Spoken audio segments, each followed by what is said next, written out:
Hello guys, welcome back to the channel money vlogs Vizag. Guys, ఈరోజు వచ్చేసి video ఏంటంటే అసలు మీరు ఏదైనా హెల్మెట్ కొనాలనుకునేటప్పుడు చాలామంది చాలా హెల్మెట్స్ ఎలాంటివి అంటే ₹1000 అలాగ వస్తున్నాయని చెప్పి చాలా హెల్మెట్స్ కొనేస్తారు. బట్ అది చాలా రాంగ్ అనమాట. ఎందుకంటే ఒక హెల్మెట్ కొనేటప్పుడు మన సేఫ్టీ అనేది చాలా ఇంపార్టెంట్. మనం హెల్మెట్ కొనేది మన సేఫ్టీ కోసమే కాబట్టి ఆ హెల్మెట్ కొనేటప్పుడు మీరు ఏవి చూడాలి, అసలు ఏ హెల్మెట్ బెస్ట్ అనేది ఎలా తెలుసుకోవాలనేది ఈ వీడియోలో అయితే చెప్తాను. ఆ వీడియోలోకి వెళ్ళే ముందు మీరు మన ఛానల్ ఇంకా సబ్స్క్రైబ్ చేసుకోలేదా? ఛానల్ అయితే సబ్స్క్రైబ్ చేసుకొని పక్కన ఉన్న బెల్ ఐకాన్ అయితే ఆల్లో పెట్టేసుకోండి. చుట్టూ కొంచెం డిస్టర్బెన్స్ ఉన్నది, రోడ్డు మీద చేస్తున్నాను కాబట్టి అది వదిలేయండి. Let's get in to the video.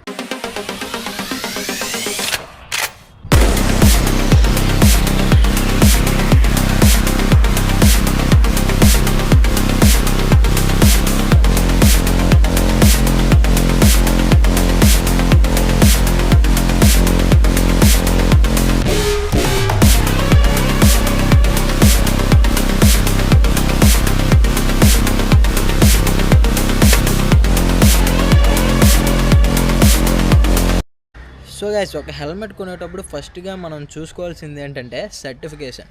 ఆ హెల్మెట్కి సర్టిఫికేషన్ అన్నది ఉంటుంది అనమాట. దాన్ని ఎక్కడ ఉంటుంది బ్రో అని అడిగితే మీరు చూసుకున్నట్టయితే ఇక్కడ ఐఎస్ఐ అలాగే డిఓటి అని చెప్పేసి నాకు 2 సర్టిఫికేషన్స్ అయితే ఉన్నాయన్నమాట ఈ వేగా హెల్మెట్లో. ఇది వచ్చేసి ఏంటంటే మనకి ఐఎస్ఐ అనేది ఇండియాలో మ్యాండేటరీ సర్టిఫికేషన్ అనమాట. ఏ హెల్మెట్ తీసుకున్నా కానీ మనకి ఐఎస్ఐ సర్టిఫికేషన్ అయితే ఉండాలన్నమాట. ఒకవేళ ఐఎస్ఐ సర్టిఫికేషన్ లేని హెల్మెట్ మీరు తీసుకున్నారంటే అది వరస్ట్ హెల్మెట్ అని నేను చెప్తాను. ఇంకోటి ఏంటంటే డిఓటి అలాగే ఈసీఈ అని చెప్పేసి ఇంకో 2 సర్టిఫికేషన్స్ అయితే ఉంటాయన్నమాట. మీరు చూశారు కదా నా హెల్మెట్ మీద డిఓటి అని కూడా ఉంది. అసలు డిఓటి ఏంటి బ్రో అంటే అది డ్యూరబిలిటీ టెస్ట్ అనేది చేస్తారనమాట హెల్మెట్ మీద. అంటే ఇది ఎంత ఇంపాక్ట్ని తట్టుకోగలుగుతుంది హెల్మెట్ అని చెప్పేసి బోల్డ్ అండ్ టెస్ట్లు అయితే హెల్మెట్స్ మీద చేస్తారు. ఆ సర్టిఫికేషన్స్ కూడా ఉన్నవి మీరు తీసుకోగలిగితే అది ఇంకా చాలా బెస్ట్ హెల్మెట్ అనమాట. కంఫర్ట్ లేని హెల్మెట్ తీసుకుంటే మీరు వెంటిలేషన్ ఎలా చెక్ చేసుకోవాలనుకుంటే నాకు ఈ హెల్మెట్లో చూసుకున్నట్టయితే చిన్న దగ్గర మనకి వెంటిలేషన్ ప్రొవైడ్ చేశారు. చూసారు కదా, ఇందులోంచి మనకి ఎయిర్ ఫ్లో అనేది లోపలికి వస్తుంది. అలాగే హెడ్ మీద కూడా మనకి ఎయిర్ ఫ్లో అనేది ప్రొవైడ్ చేశారనమాట.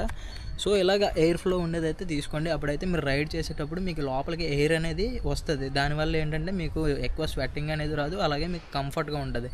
ఏంటంటే మన వైజర్, ఇదేని వైజర్ అంటారనమాట. చూసారు కదా, దీన్ని వైజర్ అని అయితే అంటారు. ఎప్పుడైనా కూడా మీరు హెల్మెట్ తీసుకునేటప్పుడు ఈ క్లియర్ వైజర్ ఉండేది తీసుకోండి. ఎలా అంటే చాలామంది ఏం తీసుకుంటారంటే బ్లాక్గా ఉన్నవి అలాగే రేడియం కలర్స్ ఉన్నది హెల్మెట్ వైజర్ అయితే తీసుకుంటారు అనమాట. అదేంటంటే మనకి మార్నింగ్ బాగానే ఉంటుంది, బట్ నైట్ లో లైట్లో డ్రైవ్ చేసేటప్పుడు అప్పుడు మాత్రం మనకి ఏంటంటే సరిగ్గా ముందు వ్యూ అనేది కనబడదు అనమాట. దానివల్ల కూడా మనకి చాలా యాక్సిడెంట్ అయ్యే అవకాశం ఉంది. మీరు ఏం చేస్తారంటే ఇలాంటి క్లియర్ వైజర్ తీసుకోండి. అలాగే అది ఏంటంటే యాంటీ స్క్రాచ్ అలాగే యాంటీ ఫాగ్ అని ఉంటుంది. అది అడగండి, వాళ్ళు చెప్తారు. హెల్మెట్ కొనేటప్పుడు అయ్యలు అలాగే చిన్న చిన్న ఇన్సెట్స్ అవి కూడా మన ఫేస్ మీద వచ్చి తగులుతూ ఉంటాయి. అవి తగిలేటప్పుడు ఏంటంటే మన వైజర్ అనేది మన ఫేస్ను ప్రొటెక్ట్ చేయడానికి అయితే చాలా బాగా యూజ్ అవుతుంది. అందుకే మంచి వైజర్ కూడా చాలా ఇంపార్టెంట్ అనమాట. హెల్మెట్ వెయిట్ అనేది టూ హెవీగా ఉండేలాగైతే చూసుకోకండి. దగ్గర 1 kg లోపలే ఉండేలా చూసుకోండి. అప్పుడైతే మీకు హెల్మెట్ వెయిట్ మీ హెడ్ అనేది నెక్ దగ్గర బాగా పెయిన్ వస్తుంది అనమాట. హెల్మెట్ మనం లాంగ్ రైడ్స్కి గట్ట వెళ్ళేటప్పుడు ఎక్కువ వెయిట్ ఉన్న హెల్మెట్స్ తీసుకుంటే తక్కువ వెయిట్ ఉన్న హెల్మెట్స్ తీసుకోండి. అలాగే దాని బిల్డ్ క్వాలిటీ చెప్పాను కదా, డిఓటి ఈఎస్సి అవి ఉండేలా చూసుకోండి అనమాట.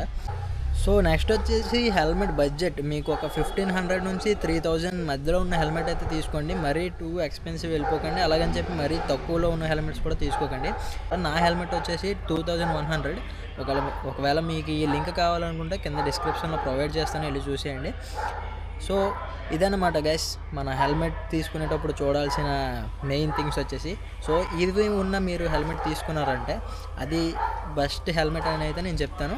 అలాగని చెప్పి మరి టూ క్వాలిటీ హెల్మెట్ అని అయితే నేను చెప్పను, బట్ పర్ఫెక్ట్ హెల్మెట్ అనమాట.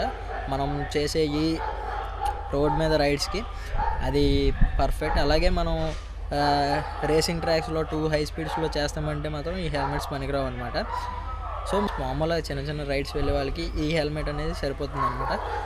అది గైస్ ఇవాళ video. Thank you so much for watching. కొంచెం డిస్టర్బెన్స్ అనేది కొంచెం ఎక్కువ ఉందన్నమాట, పట్టించుకోకండి.